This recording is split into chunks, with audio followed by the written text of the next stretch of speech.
Hello friends, आज हम लोग बात करेंगे कंज्यूमर्स के हितों की, उपभोक्ता के हितों की, उनके संरक्षण को लेकर, उनके साथ हुए किसी भी फ्रॉड को लेकर क्या कानूनी प्रावधान है। अगर उनके साथ कोई धोखा होता है, उनके साथ कोई फ्रॉड होता है, तब हमारे कानून में क्या प्रावधान किए गए हैं उनके हितों की रक्षा को लेकर। इस पर हम लोग आज विस्तार रूप से चर्चा करेंगे। साथ ही साथ हम लोग विशेषकर इसमें आज के एपिसोड में हम लोग जो ऑनलाइन फ्रॉड होते हैं, मान लीजिए आज के समय में अमेजन, फ्लिपकार्ट, स्नैपडील, बहुत सारे ऑनलाइन पोर्टल हैं जहां से हम लोग परचेज करते हैं, सामान खरीदते हैं और कभी कभार हमें लगता है कि हम ठगे गए। तब इस स्थिति में हम क्या करते हैं, कंप्लेन करते हैं। बहुत बार तो सामान को रिटर्न ले लिया जाता है या फिर एक्सचेंज कर दिया जाता है, या फिर कभी कभार हो सकता है कि जो सेलर है वो ना तो रिटर्न ले रहा हो, ना ही वो रिफंड कर रहा हो, ना ही वो एक्सचेंज कर रहा हो। तब इस स्थिति में हम सोचते हैं कि हमने तो ऑनलाइन खरीदा है, अब हम तो किसी दुकानदार को जानते नहीं हैं, हम इसको लेकर कहाँ जाएं, किसको कंप्लेन करें, किस तरह से हमको रिलीफ मिलेगा। तो दोस्तों, आपको इसको लेकर, ऑनलाइन फ्रॉड हुआ है आपके साथ अगर, तो इसको लेकर आपको घबराने की जरूरत नहीं है। आज का यह पूरा एपिसोड मैंने ऑनलाइन शॉपिंग में हुए फ्रॉड को लेकर ही बनाया है। आपको इसमें मैं बताऊंगा कि आपको किस तरह से रिलीफ मिलेगा। आप बहुत ही आसान तरीके से अपनी क्षतिपूर्ति की भरपाई कर सकते हैं, अपने नुकसान की भरपाई कर सकते हैं। तो दोस्तों, अगर आप लोगों ने हमारे चैनल को सब्सक्राइब नहीं किया है तो प्लीज सब्सक्राइब कर लीजिए। दोस्तों, आजकल ऑनलाइन शॉपिंग करना आम बात है। सभी घरों में हर कोई लगभग आजकल ऑनलाइन शॉपिंग कर रहा है। अमेजन हो गया, फ्लिपकार्ट हो गया, स्नैपडील हो गया, मंत्रा हो गया, मेसो हो गया, ऐसे बहुत सारे हजारों साइट्स हैं जहां से हम लोग कुछ ना कुछ खरीदते रहते हैं। बहुत बार तो हम लोगों को डील में फायदा होता है, बहुत बार डील हमें सही मिलता है, लेकिन बहुत बार क्या होता है कि बहुत सारे ऑनलाइन पोर्टल वाले क्या है कि वहां लिखते कुछ और हैं, सामान कुछ और दे देते हैं। बहुत बार हमें डिफेक्टिव प्रोडक्ट मिल जाता है। बहुत बार ऐसा होता है कि जो वहां डिस्प्ले रहता है, जो वहां मेंशन किया हुआ प्रोडक्ट रहता है, वो नहीं रहता है, उसके जगह दूसरा आ जाता है। बहुत बार साइज को लेकर प्रॉब्लम हो जाती है, खासकर कपड़ों में साइज कुछ और आ जाता है। इसके अलावा इलेक्ट्रॉनिक्स गुड में कुछ डिफेक्टिव आइटम आ जाते हैं, या फिर कुछ एक्सचेंज हो जाते हैं, दूसरा सामान आ जाता है। तो इस तरह के बहुत सारे प्रॉब्लम ऑनलाइन शॉपिंग में होते हैं।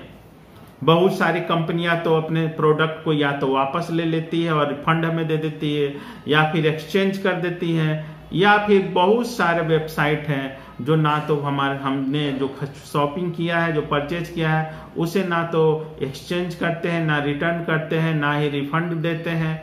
तब हम इस परेशानी में पड़ जाते हैं कि अब हम इसका कंप्लेन कहाँ करें।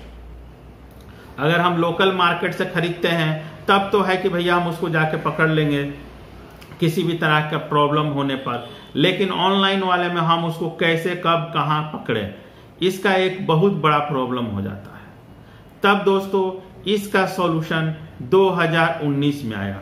एक्चुअली उपभोक्ता संरक्षण अधिनियम 1986, कंज्यूमर प्रोटेक्शन एक्ट 1986 पहले से ही था, लेकिन यह जो कंज्यूमर प्रोटेक्शन एक्ट था वो बेसिकली ऑफलाइन शॉपिंग को लेके था। मतलब हम लोग जो शॉपिंग अगल बगल के अपने दुकान से करते थे, उसको लेकर यह उपभोक्ता संरक्षण का अधिनियम था। बाद में जब ऑनलाइन बहुत सारे ऑनलाइन शॉप्स खुल गए, बहुत सारे ऑनलाइन साइट्स खुल गए, इस तरह के बहुत सारे केसेस होने लगे, तब सरकार ने इसकी जरूरत महसूस की और 2000 में सरकार ने इस कंज्यूमर प्रोटेक्शन एक्ट 1986 में इसको संशोधित करके इसको नया एक एक्ट बनाया, कंज्यूमर प्रोटेक्शन एक्ट 2019। इसमें ऑनलाइन फ्रॉड, ऑनलाइन शॉपिंग में धोखाधड़ी, फ्रॉड होने को लेकर बहुत सारे प्रावधान शामिल किए। इसके द्वारा हम अब हमारे साथ अगर ऑनलाइन फ्रॉड होता है तो हम आसानी से रिलीफ पा सकते हैं, अपना हम दावा कर सकते हैं, क्षतिपूर्ति पा सकते हैं। तो दोस्तों मैं आपको इस एपिसोड में ऑफलाइन और ऑनलाइन के बारे में संक्षिप्त रूप से मैं बताऊंगा। इसके बाद किसी दिन वीडियो बनाऊंगे जिसमें आपको ऑनलाइन माध्यम से आप किस तरह से रिलीफ लेंगे उसके बारे में बताऊंगा। आज मैं बताता हूं कि आप ऑफलाइन मोड में किस तरह से, इस तरह से अगर आपको धोखा मिलती है ऑनलाइन शॉपिंग से, तब आप किस तरह से ऑफलाइन मोड में आप क्या क्या करके रिलीफ पा सकते हैं। दोस्तों सबसे पहले मैं बात करता हूं कि इस तरह के जो कोड्स होते हैं वो कितने प्रकार के कोड होते हैं। दोस्तों इस प्रकार के जो कंज्यूमर कोर्ट हैं वो 4 तरह के होते हैं। एक होते हैं जिला स्तर के जिनको जिला फोरम, दूसरे होते हैं राज्य स्तर पे जिनको राज्य फोरम, चौथे होते हैं राष्ट्रीय स्तर पर, देश स्तर पर राष्ट्रीय फोरम जिनको कहा जाता है, और चौथे जो होते हैं, तीसरे राष्ट्रीय फोरम होते हैं, चौथे जो होते हैं वो अंतर्राष्ट्रीय फोरम होते हैं। मान लीजिए आपने कोई शॉपिंग अमेरिका से ऑनलाइन की है और आप यहाँ इंडिया में बैठे हैं, तो इसके लिए आप कर सकते हैं और अंतर्राष्ट्रीय स्तर पे। तो इसको लेकर मैं डिटेल रूप से आज बात करूंगा। तो दोस्तों इस तरह से आप 4 स्तर पे अपने फोरम होते हैं। अब आपको मैं बता देता हूं कि कितने तक का दावा कर सकते हैं। आमतौर पर जो हम लोग ऑनलाइन शॉपिंग करते हैं 100, 200, 1000, 10,000, लाख, 1.5 लाख, 2 लाख, 5 लाख, 10 लाख तक के शॉपिंग होते हैं। तो दोस्तों जिला स्तर पे जो फोरम होता है कंज्यूमर प्रोटेक्शन एक्ट का जो कोर्ट होता है वहां 1 करोड़ के दावे तक की सुनवाई होती है। तो दोस्तों हमें नहीं लगता है कि 1 करोड़ से अधिक का दावा भी हम लोगों के पास रहता है। ऑनलाइन शॉपिंग में हम 1 करोड़ से ज्यादा का शॉपिंग करने का रिस्क नहीं लेते हैं। तब आप जिला स्तर पर आप आराम से अपने दावों को, क्लेम को कर सकते हैं। अगर इससे ज्यादा का है तब आप अपने राज्य स्तर पे कर सकते हैं, अगर उससे भी ज्यादा है तो राष्ट्रीय स्तर पर कर सकते हैं। इन सब का अपना अपना बटा हुआ है, लेकिन मैं जिला स्तर की बात करता हूं। अगर आपका क्लेम का राशि 1 करोड़ से कम है तब आप जिला स्तर पे कर सकते हैं। अब अगर बात आ रही है कि अगर इस तरह का हमको कोई केस करना हो, क्लेम करना हो, कंपनसेशन का लेना हो, तब हम किस कोर्ट में, मतलब कहाँ के कोर्ट में केस करेंगे, क्या क्षेत्र, इसका क्षेत्राधिकार, जुरिडिक्शन क्या होगा। तो दोस्तों इस तरह के केसेस में 2 तरह के जुरिडिक्शन होते हैं।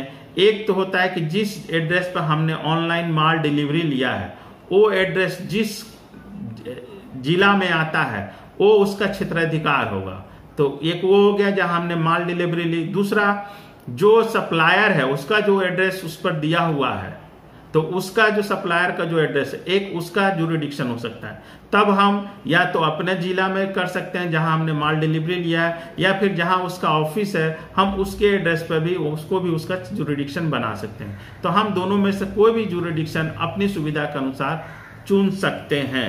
इसके बाद अगर बात आती है कि हम लोग क्या क्या जरूरी डॉक्यूमेंट, मतलब एविडेंस में क्या लिए। मान लीजिए हम केस फाइल करने जाते हैं तो एविडेंस तो होता है। तो दोस्तों क्या होता है कि जब भी हम लोग इस तरह का कोई हमारे साथ फ्रॉड होता है तो हम या तो उनको फोन करते हैं, ईमेल लिखते हैं, मैसेज करते हैं। तो ये सारा चीज हम लोग ऑनलाइन शॉपिंग में करते हैं। तो दोस्तों ये सारे जितने भी हम लोग ईमेल करते हैं, फोन करते हैं या फिर मैसेज करते हैं, तो ये सारे को आप सेफ रखें।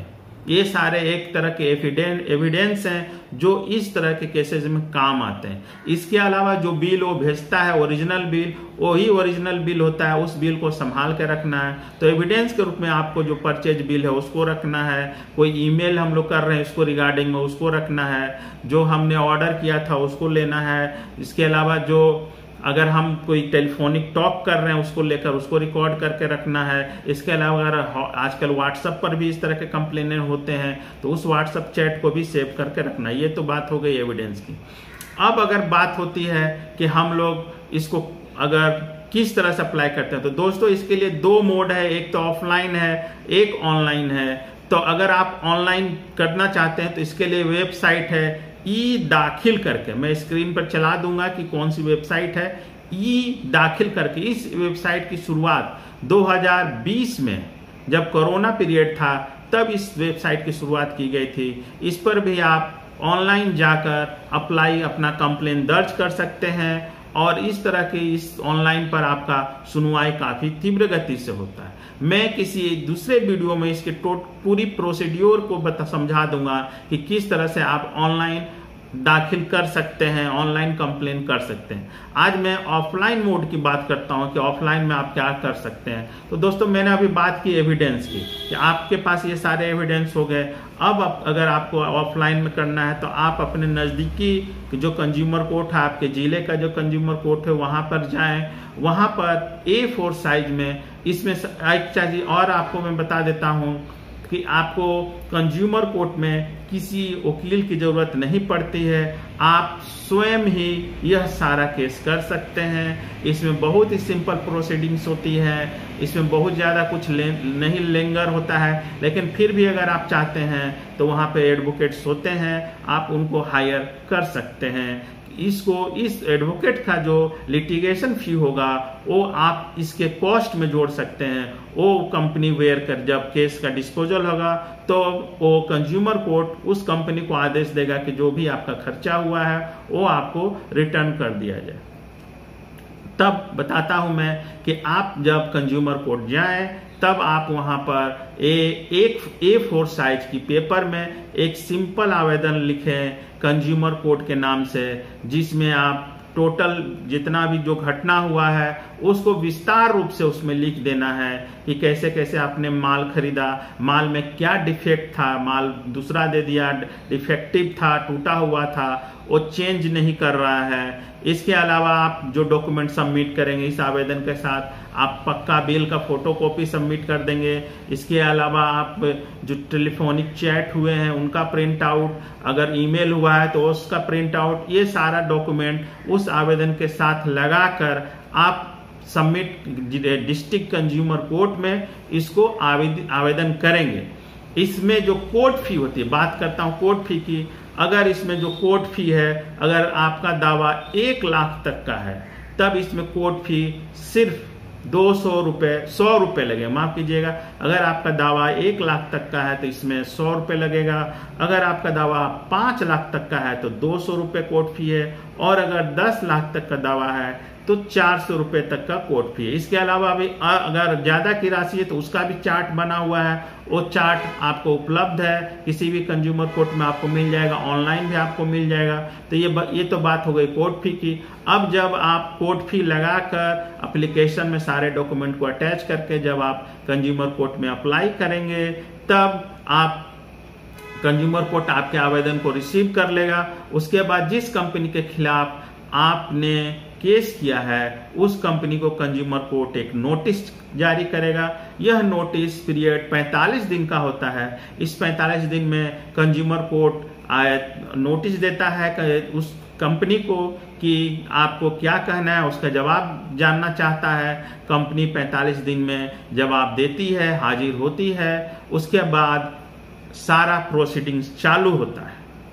तो इस प्रक्रिया को करते करते मान के चलिए कि 6 महीने से लेकर 1 साल तक ये समय लगता है।